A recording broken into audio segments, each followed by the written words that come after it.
म बालेन्द्र शाह नेपालको सार्वभौम सत्ता र राजकीय सत्ता नेपालको सार्वभौम सत्ता र राजकीय सत्ता नेपाली जनतामा निहित रहेको नेपाली जनतामा निहित रहेको नेपालको संविधान प्रति पूर्ण वफादार रही सत्यनिष्ठापूर्वक प्रतिज्ञा गर्दै ईश्वर देश र जनताको नाममा शपथ लिन्छु कि प्रधानमन्त्री पदको जिम्मेवारी प्रचलित कानूनको पालना गरी मुलुक र जनताको भलो चिताई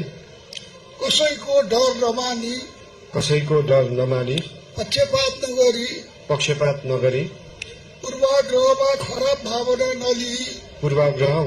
भावना नलिई ईमानदारीका साथ गर्नेछु र आफ्नो कर्तव्य पालनको सिलसिलामा आफूलाई जानकारीमा आएको कुरा म पदमा बहाल रहँदा वा नरहँदा जुनसुकै अवस्थामा पनि प्रचलित कानूनको पालना गर्दा बाहेक अरू अवस्थामा कुनै किसिमबाट पनि प्रकट वा संकेत गर्ने छैन। धन्यवाद। यसपछि नवनियुक्त सम्माननीय प्रधानमन्त्रीज्यूलाई आफ्नो आसनमा रही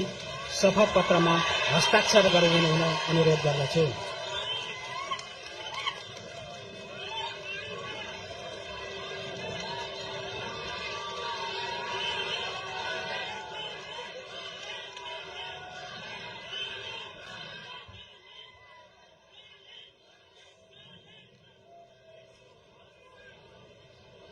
सम्माननीय